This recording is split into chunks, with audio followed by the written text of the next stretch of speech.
कैसे आप लोग? आज मैं डिस्कशन करने वाला हूँ नेस्ले इंडिया के क्वार्टर 3 के रिजल्ट के बारे में। क्योंकि फाइनली क्वार्टर 3 का रिजल्ट पिछले दिनों में आ चुके हैं और रिजल्ट आने के बाद ही कंपनी के ऊपर एक मैसिवली जंप देखने को मिला। अगर आप गूगल में जाकर सर्च करें, तो पिछले दिनों में करीबन 3 साढ़े 3% से भी ज़्यादा यहाँ पे जंप देखने को मिला। ये जंप किस लिए हुआ? ये जंप इसलिए हुआ क्योंकि कंपनी का रिजल्ट बहुत ज़बरदस्त आए। आप ध्यान से इस चीज़ों को देखना कि रिजल्ट किस तरीके से कंपनी ने पब्लिश किया। सबसे पहले रिजल्ट दिखाने से पहले कंपनी एक खुशी का खबर दिया है जो मैं आपके साथ शेयर करूंगा। कंपनी देखिए सेकंड इंटीम डिविडेंड अनाउंसमेंट कर चुके हैं। 14.25 करके कंपनी यहाँ पे डिविडेंड देने जा रहा है। 14.25 करके डिविडेंड कंपनी देने जा रहा है और वो भी आपको मिलेगा 27 फरवरी में। 27 फरवरी कंपनी आपको डिविडेंड देने वाले हैं और वो भी कितना, करीबन 14.25 करके डिविडेंड यहाँ पे देने वाले हैं। तो जो लोग डिविडेंड पाना चाहते हैं तो इस कंपनी के ऊपर डीपली स्टडी करिए, उसके बाद काम करिए। तो देखिए रिजल्ट के बारे में बात करूँ, सबसे पहले इंपॉर्टेंस पॉइंट होता है कंपनी का रेवेन्यूज, टोटल इनकम। तो टोटल इनकम के बारे में बात करूँ तो कंपनी पिछले सालों में जो इनकम किया था वो एक बार डेटा दिखाऊंगा, उस बार इस बार उसके बाद इस बार डेटा दिखाऊंगा। पिछले सालों में जो डेटा था वो करीबन 46,300 करोड़ का टोटल सेल्स था और इस बार वो बढ़ के हो चुका है कितना, 47,800 करोड़।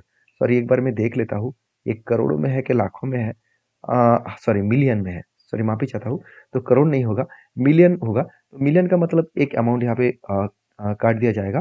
तो टोटल कितना सेल्स हुआ, करीबन पिछले साल में हुआ था 4,630 करोड़ के आसपास।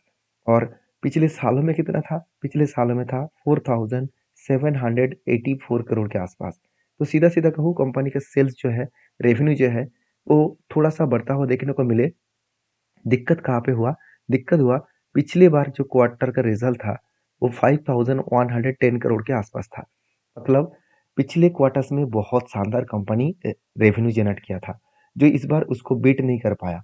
तो चलो कोई बात नहीं, एक्सपेंस को भी देख लेते हैं। एक्सपेंस में कंपनी बहुत हद तक खुद को चेंज किया, मतलब बहुत हद तक खुद को रिप्रेजेंट किया। जो पिछले सालों में कंपनी का एक्सपेंस था करीबन 3,636 करोड़ के आसपास, और इस सालों में कंपनी इस बार कंपनी का टोटल जो एक्सपेंस हुआ वो 3,861 करोड़। तो पिछले क्वार्टर्स में कितना हुआ, पिछले क्वार्टर्स में रेवेन्यू ज़्यादा हुआ था इसलिए एक्सपेंस भी ज़्यादा हो गया, 4,090 करोड़ के आसपास। तो एक्स इनकम देखिए कितना भी कर ले, अगर एक्सपेंस को अगर आप मतलब एक्सपेंस को आप कंट्रोल नहीं कर पा रहे तो आपको बुरी तरीके से प्रॉफिट में इफेक्ट आएगा। तो यहाँ पे वही इफेक्ट देखने को मिला है। तो बेसिकली कंपनीज के ऊपर जो जो यहाँ पे रेवेन्यूज और एक्सपेंस है उसको माइनस करने के बाद टोटल हाथ में आते हैं टोटल इनकम, मतलब टोटल प्रॉफिट। तो प्रॉफिट फॉर द पीरियड अगर देखा जाए तो पिछले बार का टोटल प्रॉफिट हुआ था, ध्यान से देखना, 655 करोड़ के आसपास। और पिछले क्वार्टर्स में प्रॉफिट हुआ था 899 करोड़ के आसपास और इस बार प्रॉफिट हुआ 688 करोड़ के आसपास। तो सीधा सीधा कहूँ पिछले सालों के तुलना से कंपनी का इस बार प्रॉफिट थोड़ा सा ज़्यादा हुआ, मगर पिछले क्वार्टर से कंपनी का प्रॉफिट बहुत कम हो गया। तो क्वेश्चन ये है कि कंपनी का प्रॉफिट अगर कम है तो फिर भी शेयर में इतना मैसिवली जंप क्यों हुआ?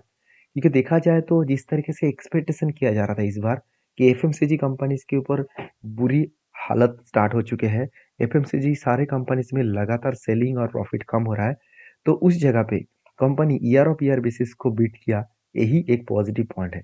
मान के चलिए आपने एस्टिमेट किया कि इस बार मुझे 100 रुपया का प्रॉफिट होने वाला है और पिछले सालों में प्रॉफिट हुआ था मान के चलिए 115 रुपीस के आसपास।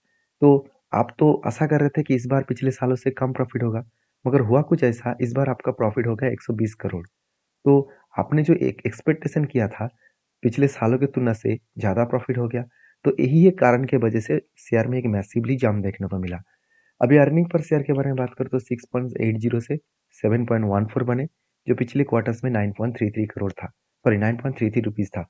तो ये था कंपनी के रिजल्ट का अपडेट, एक बेसिक अपडेट जहाँ से आपको क्लियरली पता चले कि कंपनी किस तरीके से खुद को एस्टिमेट रखे थे और किस तरीके से कंपनी का प्रेजेंटली रिजल्ट देखने को मिले। तो जो लोग इस वीडियो में कुछ इन्फॉर्मेशन उसको अच्छा मिले और जो लोग इस कंपनी के ऊपर डिविडेंड पाना चाहते हैं तो उस डेट को याद रखना, 27 फरवरी। तो इस वीडियो को लाइक करना, दोस्तों के साथ भी शेयर करना। मिलते हैं नेक्स्ट वीडियो में, तब तक के लिए धन्यवाद।